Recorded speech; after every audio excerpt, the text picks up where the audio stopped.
Hello, class. Welcome to Health 1 for our 11th grade curriculum. Today, for our lesson, we are going to go over social media and how to identify the signs and symptoms of depression over social media. So, we're going to be looking at a couple different social media platforms I'm sure most of you are aware of. Some of the platforms we're going to go over today are Twitter, Instagram, and Facebook. How many of you guys have any of those platforms? All right, so about 90% of you have at least one of those. I'm sure you guys are very well aware since your generation is very good with social media. But today we're going to go over, like I said, some signs and symptoms to show that you can identify if your friends are showing depression through their posts, their retweets, their stories. And for each social media, we're going to go over what specifically you can look for in each one. And it'll be helpful for you and your friends for their mental health if you can identify if they're sad or depressed, or if they're showing stuff that they want people to see that it's not reaching out directly. So that's the things we're going to go over today. I'm going to show you some examples of Twitter, Instagram, Facebook if you don't know. So now I'm going to show you Twitter first, then I'm going to show you Instagram, and then I'm going to show you Facebook, and then we're going to move on to our activity. So now I'm going to introduce you, if you don't already know or are aware of the three social medias. I'm going to introduce you to the three. We're going to start off with Twitter. On Twitter, it is basically little snippets of information that people tweet out. They tweet out pictures, videos, but it's mostly short, segmented sentences. It's limited to amount of characters. It's basically just what's on your mind. So right here, up here, you can see that I can post whatever I want. You just type it in. Doesn't matter. And then you hit send, and then the tweet has been sent. On each tweet, so we're going to use this as an example, you have the love button. So that means you like the post. You can retweet the post. So when you click on this, that means you bring it up, and then it goes on your account. So the same tweet that guy that tweeted, that is going to be on my account so that everyone can see it on my account as well. That basically means that you agree with the statement or something like that, and then you can comment under each post. Over here, we have our home, so it's just a feed. That is what's trending right now, the notifications. And then over here is the Explorer / the trends, or what's going on. So right now, New Jersey, Newark's trending. That's a rapper, and then the election, so stuff like that. Now we're going to move on to Instagram. For Instagram, this is a personal post. This is our mock post. So this is just where the picture would be, where the caption is, the like. You can comment. You can send it to your friend. Just for a feed, it just goes on and on. They're basically just pictures that have captions. That's pretty much all it is. For Facebook, it's used for really what's on your mind. It's a little bit longer post usually. So you have your friends, it's my name, groups. There's a marketplace you could buy stuff from. This is the feed. You can basically, similar to Twitter, it's just more longer posts usually. You can say how you're feeling on here. You can put emojis, different videos and stuff like that. But that's a brief overview of Facebook. Facebook's a little bit older of social media nowadays. It was better when I was growing up. A lot of older people use it, adults, maybe your parents. So yeah, this is the introduction to the three social medias that we're going to be going over today. For our student objectives, these are the things I want you all to learn by the end of the lesson. I want you to be able to identify the signs and symptoms that I show you on each social media platform. They're all a little bit different, but similar in a lot of ways.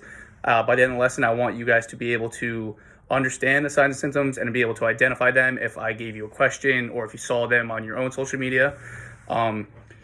With that, I want you guys to respect each other's opinions and differences. During this lesson, we're going to be talking about social media, and I know it's a very hot topic with you all. So I want you to just respect your classmates and just make sure you're being nice and keeping a lot of things in mind when we talk about depression and social media posts. I don't want you guys bringing up any of your personal stories or other people's stuff that you've seen. We're going to just speak objectively and just in general so that you can identify if your friends do and you can help them out. And then at the end, I'm going to give you guys an exit slip. I'm going to ask you a couple questions. I want you to like I said, realize the symptoms and signs and be able to put that on the exit slip and answer them correctly. So for one of our tasks, we're going to be going over Instagram and how you can identify the signs and symptoms of that. First, I'm going to tell you how you can identify the signs and symptoms, and then I'm going to show you on a post that I created so that you guys can see some examples and some of the things in person. So I'm going to flip the camera to my Instagram post that I created, and then we're going to see how that relates to the signs and symptoms and if you guys can identify them. So for Instagram, like I said, it's mostly picture app. You post pictures and then you give it a caption, and it's kind of just a photo shoot of your entire people's lives. It's usually how they like to do it. So you can identify if someone's depressed or the signs of depression, or if they're sad through their post. If they're posting like, sad faces, maybe they're crying in a lot of their posts, or if there are a lot of dark posts that are like just gloomy and like a little bit depressing visually, then it gives a good idea of what they're feeling internally, and maybe they're not saying it in the caption or anything like that, or you can't realize, but externally what they're posting is kind of showing what they feel on the inside. Moving from there, we talk about the captions. So each post you have an option of putting a caption on it. You don't have to, but most people do. So it might be a happy picture, or visually the picture that they posted might look good, or maybe it does look sad or a little bit dark, but the giveaway is going to be the caption. So this is what they're saying. So if it could be as direct as, I don't feel great right now, or maybe it's a song lyric. People love to use song lyrics. If it's a sad song lyric, maybe something that you personally know the song to, and it's a sad song. Most people don't directly come out and say it on social media. It's more of they go around the barrel about it. So they'll post song lyrics. They'll post maybe something in the third person, like, oh, he doesn't feel great right now, or can't believe that happened to him. But they're usually talking about themselves. Another option is you could talk through their comments. So under each post, the people who follow them can comment on their picture. So maybe one of their friends is like, great picture, this looks amazing, and then they comment back to them and they say, it's not that great, that's not what it's meant for. More communication through it just gives you a couple more ideas on what they're feeling. The more they say in the post, the greater idea that you can get on what they're feeling. And then the third option that you could see that they have on their profile is stories. So these are the 10-second snippets, little pictures. People tend to post a lot of them when they don't want to post a main post. These are like mini posts that they just have up for 24 hours and they delete on their own. A lot of people express their feelings through these because they know they will disappear after a couple of minutes, or not a couple of minutes, sorry, after 24 hours, so they know the post won't stay there. It's basically how they're feeling in the moment, not so much they want it on their account permanently. So a lot of people might be sad, so they'll just throw up a quick picture of it raining outside or something like that and put on a sad post, and not everyone's going to see it because it's only a 24-hour window, but if you do, it's a great way to see how they're feeling, and a lot of people use that for their emotions, since it's such a quick, easy way to spread their posts.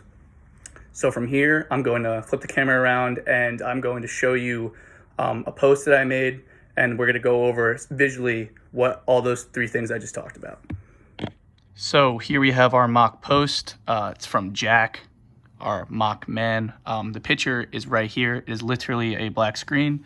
Right here we have the caption, everything is just okay right now, #school project, obviously. Down here we have the likes, the comments, and you can send this post to people. Down here it'd say who would like the thing, the photo that you posted, and then right here you can add a comment. So right here off the bat, obviously it's just a black screen. That's a little bit alarming. That's not really a post. So when you see just a black screen, you automatically go straight to the caption because they really don't have anything to share, so they want to say something out here. He says, everything is just okay right now. On the surface, that seems like, oh, okay, everything's just okay. But realistically, he's probably trying to emit something. He probably wants someone to ask him what's wrong. There's a ton of different things this could mean, but this is a little bit of an alarming post. He has a black screen, darkness. He's maybe sad, maybe a little bit depressed. Maybe he's just not feeling great right now. He doesn't have to be depressed, but this is a sign that like something isn't okay. He says everything is just okay right now. Probably not for the most part. People like to just say things like this and then post a black screen because they're trying to reach out to somebody. So this is another sign that's everything's just okay right now. It's basically a blatant lie.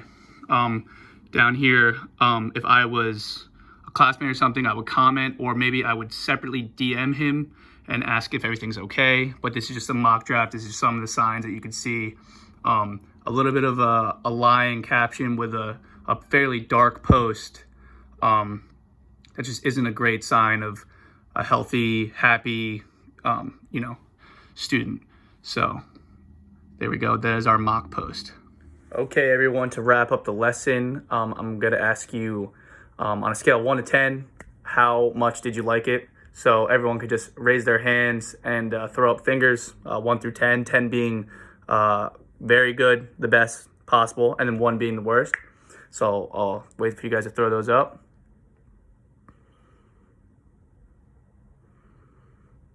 All right, good. Pretty good, I hope. And for the next part, I'm just going to openly ask if anyone, I want at least 3 of you guys to share something you learned today, some of the signs or symptoms of depression or sadness over any of the 3 social medias that we went over today. So anyone can raise their hand and I'll pick on you and you can talk.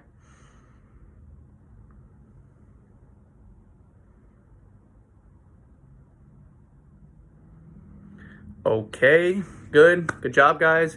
And now I'm gonna hand out the exit slip. So just write your name on the exit slip and answer the questions that are on the slip, and then hand it in. And then we're gonna go over your answers tomorrow, and I'm gonna see if you guys understood the lesson, and if we need to talk about anything further. If you guys have any questions, you can also write that on the exit slip, and then we'll finish up today. And then tomorrow when we come to class, we're going to talk about a little bit more about this stuff and then see if we can move on if you guys all understood it. Okay, so try your best in the exit slip. Thank you all for paying attention today, and I hope you learned something to help yourself and help your friends on social media. It's a very scary and closed off place sometimes. I know everyone has it, but it's a way to get your emotions out, and there's nothing wrong with that, but we just need to learn how to identify those. So I hope you all learned something good today, and thank you for being patient with me.